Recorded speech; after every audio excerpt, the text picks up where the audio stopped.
कहानी, हाँ स्त्री तेरी कहानी हो।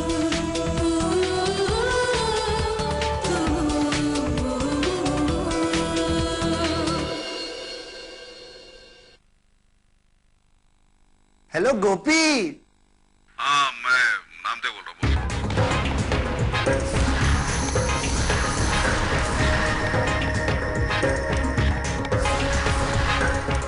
अरे मामा जी, आप नामदेव मामा बोल रहे हैं ना? मामा जी प्रणाम, मैं आपका भांजा बोल रहा हूँ। भांजा? कौन भांजा? मामा जी, वो गोपाल भैया मिले थे, उन्होंने बताया था कि हमारे मामा जी हैं नामदेव मामा। मामा? दरअसल मेरी तो याददाश्त चली गई है, मेरे साथ साथ क्या आपकी भी याददाश्त चली गई है? आपने मुझे पहचाना नहीं? मैं कुणाल बोल रहा हूँ, Kunal. I am sorry, I am very sorry Kunal बेटा, सॉरी मैंने तेरी आवाज नहीं पहचानी। मैंने तो सुना था तुम्हारा एक्सीडेंट हो गया, अब सब ठीक तो है ना? बस मामा जी, शायद आप ही की दुआ थी जो मैं बच गया। लेकिन मामा जी, याददाश्त जाने के बाद बड़ा अजीब सा लगता है। ये तो अच्छा हुआ जो मुझे गोपाल भैया मिल गए, उन्होंने मुझे बताया कि मेरे कोई मामा जी भी हैं। लेकिन मामा जी, आप मुझसे अभी तक मिलने क्यों नहीं आए? क्या आपको मेरी बिल्कुल परवाह नहीं है? अरे कैसी बातें कर रहे हो बेटा? कुणाल, तुम मेरी इकलौती बहन की आखिरी निशानी हो और मैं तुम्हारा सगा मामा हूँ, कोई सौतेला मामा तो हूँ नहीं। तो मामा जी मुझसे मिलने आइए ना, आपसे मिलने का बड़ा दिल करता है। आप मुझसे कब मिलने आओगे? बेटा क्या है, मैं बिजनेस के सिलसिले में मुंबई से बाहर आया हूँ। अब मुंबई आते ही साथ पहले तुमसे मिल लूंगा, अपने भांजे से मिलूंगा, प्रॉमिस। मामा जी आप कहीं बाहर गए हुए हैं? अरे बाहर हूँ तभी तो मैं तुझसे मिल नहीं पा रहा हूँ, इसलिए तो गोपाल को भेजा तुमसे मिलने के लिए। अबे मामा के बच्चे, मुझसे झूठ बोल रहा है। गोपी भैया से तो मैं मिल चुका हूँ मामा जी, आपसे मिलने के लिए तड़प रहा हूँ। अभी तो तुझे अपनी मौत तक तड़पना है बेटे। बेटा तुझसे मिलने के लिए मेरा जी बहुत तड़प रहा है, आते ही साथ पहले तुझसे मिल लूंगा। लेकिन अपना ख्याल रखना। नामदेव चौहान, ध्यान दो, अब तुझे अपना रखना होगा। मामा जी, जब तक आप मुझसे मिलने नहीं आ सकते, हम फोन पर तो बातें कर सकते हैं ना? हाँ बेटा जरूर करूंगा। बेटा एक बात पूछनी थी तुमसे। पूछिए ना मामा जी। अरे कमाल है, आप तो मेरे सगे मामा हैं, आपके जी में जो सवाल आए आप मुझसे पूछ सकते हैं, और मुझसे कुछ भी पूछने के लिए आपको मेरी इजाजत लेने की कोई जरूरत नहीं है। मामा जी आप पूछिए। तुम्हारे घर की चाबी किसके पास? अच्छा, तो अब तेरी नजर मेरे घर पर भी पड़ चुकी है। कैसी चाबी? कौन सा घर मामा जी? इसे तो अपना घर ही याद नहीं है। चलो अच्छा ही है, इस घर में अगर कोई प्रॉब्लम होती है तो उसका घर तो काम आएगा। मैं भी कितना पागल हूँ। सॉरी बेटा, मैं भूल ही गया था कि तुम अपनी याददाश्त खो चुके हो। लेकिन सुनो, तुम्हारे खानदान की और यशपाल के खानदान की बहुत पुरानी दुश्मनी है, और मैं नहीं चाहता कि तुम और मैं किसी खतरे में पड़ जाए। लेकिन तुम चिंता मत करो, मैं तुम्हें तुम्हारे सेल पे फोन करूंगा, लैंडलाइन पे फोन नहीं करूंगा। ओके मामा जी, मुझसे मिलने जल्दी से आ जाइए, मुझे बहुत डर लग रहा है। अरे बेटा तुम्हें डरने की कोई जरूरत नहीं, तुम्हारा मामा अभी जिंदा है। नामदेव चौहान, तुझे तो मैं अपने हाथों से मारूंगा। ठीक है मामा जी, आप अपना ख्याल रखिएगा, ठीक है? नमस्ते मामा जी।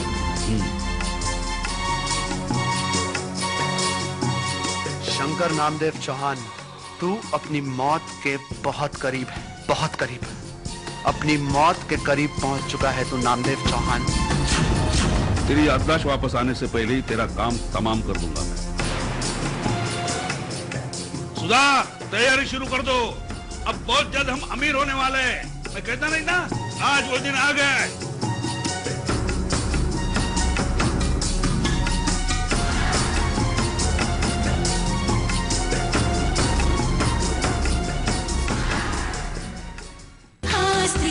तेरी कहानी हो।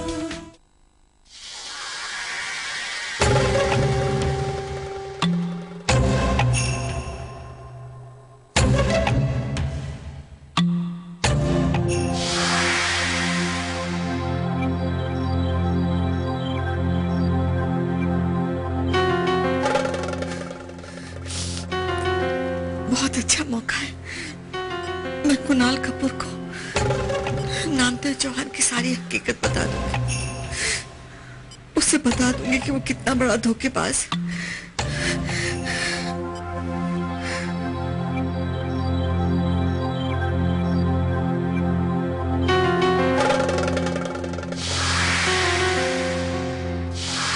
जल्दी से फोन उठा ले।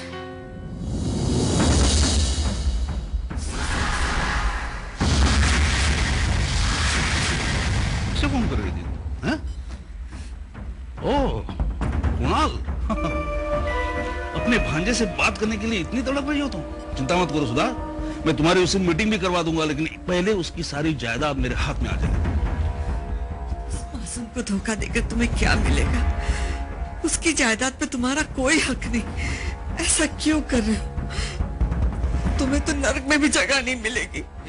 स्वर्ग नर्क किसने देखा है? उसकी स्टेट एक बार मेरे हाथ में आ जाने दो, मैं इसी दुनिया में स्वर्ग बना लूंगा, समझे? सुधा मेरी बात तो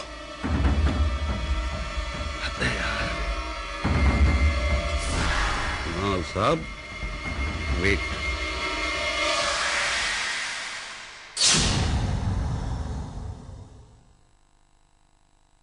तेरी क्या प्रॉब्लम?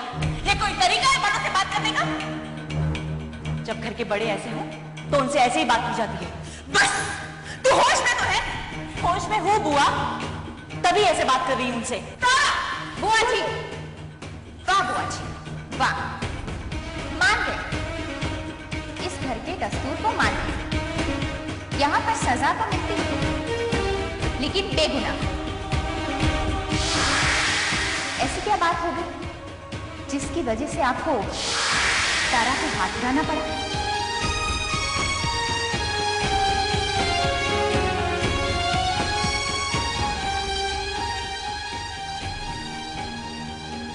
तुम्हारे ये आंसू पोंछकर मैं भले ही तुम्हारे दिल से अपने लिए नफरत ना मिटा सकूं, हाँ, मगर तुम्हारा भरोसा जरूर हासिल कर लूंगी। अगर खुशी मेरे हिस्से में नहीं आएगी तो मैं इस घर में किसी को भी खुशी नसीब नहीं होने दूंगी।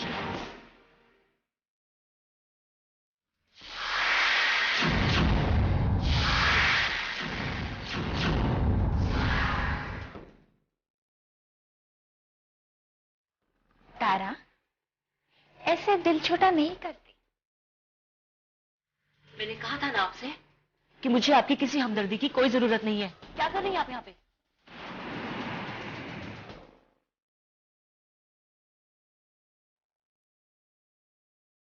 तारा, मैं जानती हूँ कि इस घर में मुझ पर कोई विश्वास नहीं करता, और मैं ये भी जानती हूँ कि विश्वास मैंने क्यों खोया। कारण मैं खुद हूं। लेकिन तारा, मैं चाहती हूं कि इस घर में कम से कम तुम तो मेरी सच्चाई को समझो। देखो तारा, मैंने आज तक जितनी भी गलतियां की उसका कारण मेरे डैड है। उन्हीं की वजह से मैंने जो गुनाह किए वो किए। लेकिन तारा बिलीव मी, मैं बहुत बदल चुकी हूं। शायद तुम विश्वास नहीं करोगी, लेकिन मैं सच्चे दिल से प्रायश्चित करना चाहती हूँ। मैं उस देवयानी को ही भूल जाना चाहती हूँ जिसने गुनाह किए, जो एक गुनहगार थी। खैर, इस परिवार में चाहे मुझ पर कोई विश्वास करे ना करे, मैं तुम्हें कुणाल के लिए राधा की नफरत का शिकार नहीं होने दूंगी।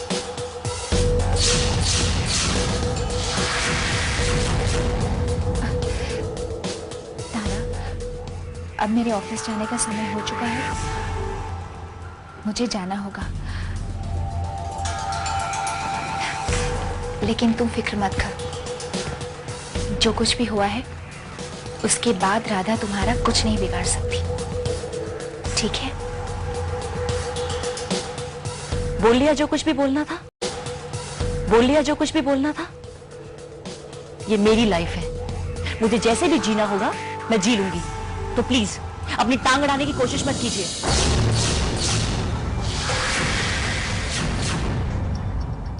आप जा सकती हैं।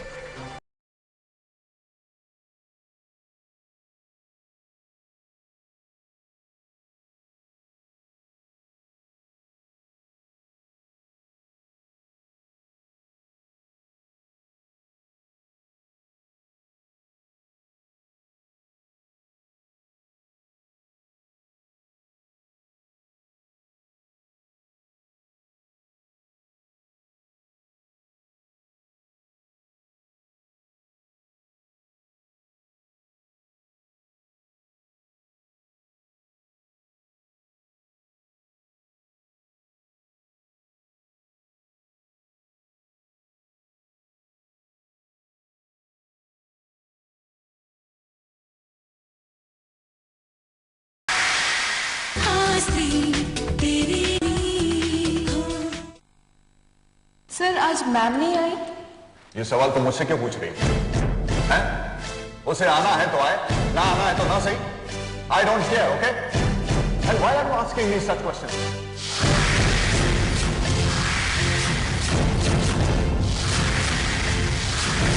तुम अपने काम पे ध्यान लगाओ। तुम मेरी सेक्रेटरी हो या उसकी?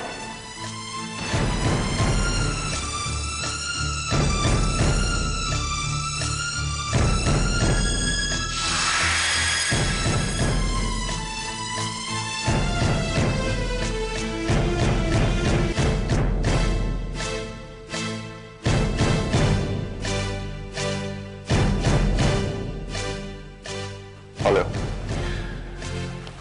हाँ, ज्योति को बोलो कि मैंने बुलाया है। नाउ।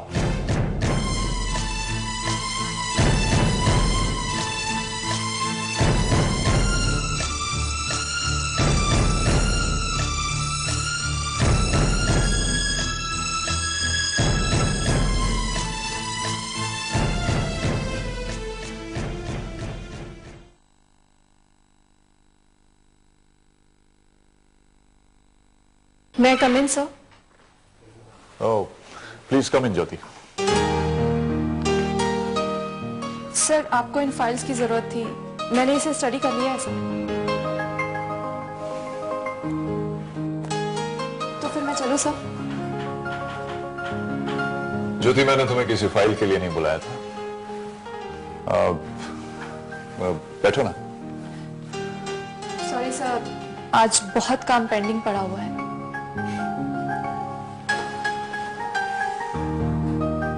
तुम्हारी नाराजगी जायज है ज्योति। असल में गलती मेरी ही थी। अपने गुस्से की वजह से मुझे तुमसे ऊंची आवाज में बात नहीं करनी थी। सर, गलती आपकी नहीं, गलती मेरी ही थी। दरअसल मैं कुछ पल के लिए भूल गई थी कि मैं इस कंपनी की एक मामूली एम्प्लॉय हूं, और शायद मैं गलत वक्त पर आ गई थी sir. I am sorry Jyoti.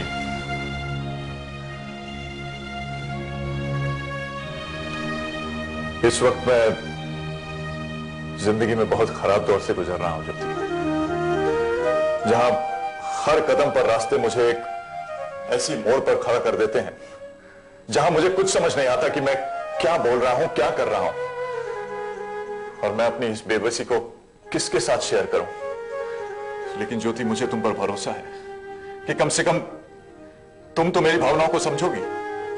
Sir, मैं समझ चुकी हूं कि एक बॉस और एम्प्लॉय के बीच में सिर्फ काम का रिश्ता होता है, दोस्ती का नहीं।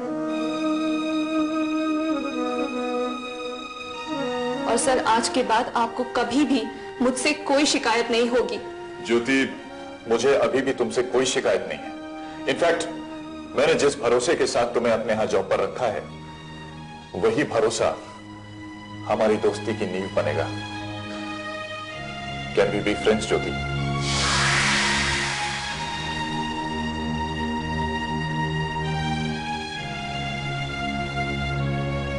But sir. ओहो, इसका मतलब तुम्हें हमारी दोस्ती मंजूर नहीं?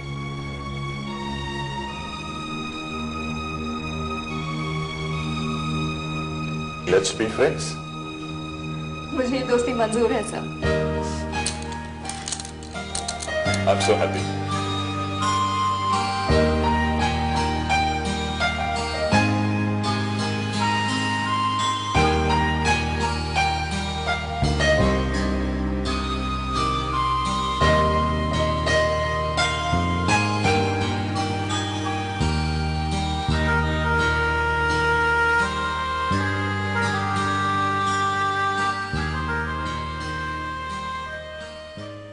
कुणाल से हमें मिलना तो पड़ेगा ही, लेकिन कहीं ऐसा ना हो कि आपसे मिलकर उसकी याददाश्त वापस आ जाए, तो फिर हमारा सारा बना बनाया खेल जो है वो चौपट हो जाएगा। नहीं, उससे मिल तो लेंगे, लेकिन इस हालत में नहीं। मतलब क्या, इस हालत में अगर मिल गए और उसको पुरानी बातें याद आ गई तो प्रॉब्लम हो जाएगी ना।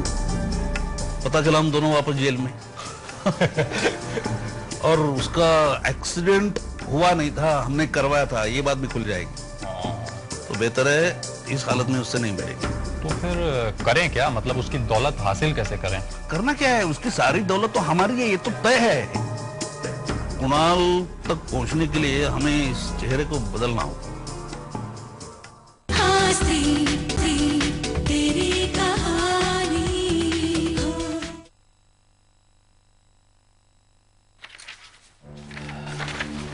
Good evening sir. Good evening Jyoti. Jyoti, ये फाइल अपने पास रखना। सर ये कौन से प्रोजेक्ट की फाइल है? ज्योति, ये बहुत कॉन्फिडेंशियल फाइल है, इसे मेरे और भैया के अलावा किसी और का हाथ में मत देना, ठीक है? Okay sir. I'll meet you later. Thank you.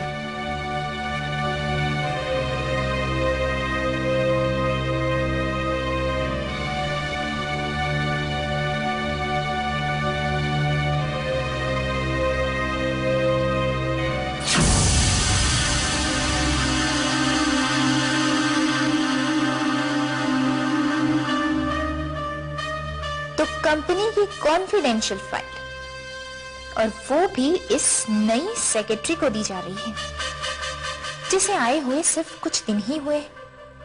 इतना भरोसा। मैं भी देखती हूँ ये भरोसा कब तक टिकता है। ये फाइल तुमने इस ज्योति को संभाल कर रखने के लिए तो दे दी है मुझे, लेकिन अब ये फाइल देवयानी के अलावा और किसी के हाथ नहीं आएगी। बस तुम देखते जाओ, जिस देवयानी को इस फाइल की भनक भी नहीं लगने देना चाहते थे तुम, वो इस फाइल को कैसे हासिल करती है।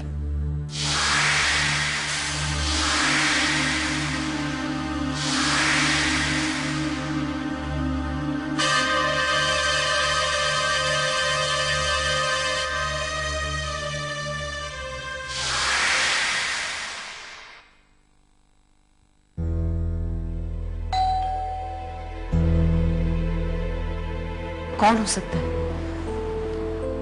लगता है विक्रम वापस आ गया। आज विक्रम का फैसला होकर ही रहेगा। आज के बाद वो किसी भी लड़की की जिंदगी के साथ खिलवाड़ नहीं कर पाएगा। मैं विक्रम का वो हश्र करूंगी कि उसे अपने आप से शर्म आने लगेगी। आज उसे अपने सारे गुनाह कबूल करने ही होंगे।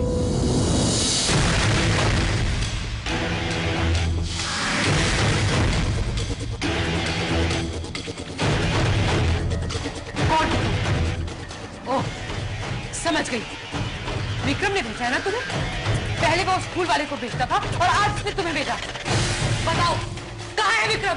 मुझे उसका एड्रेस चाहिए। कहाँ है वो हैवान? ये क्या कर रही हो माँ?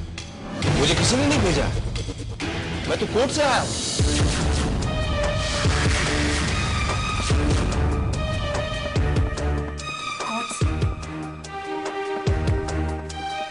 I'm so sorry।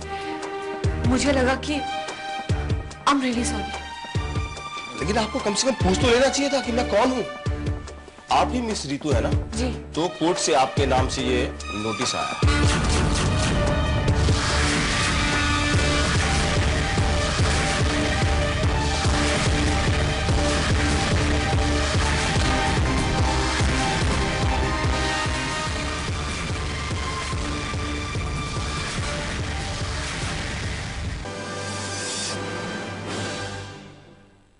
Life boy प्रस्तुत करते हैं स्त्री तेरी कहानी। लाइफ बॉय 10 इन्फेक्शन वाले कीटाणुओं से सुरक्षा।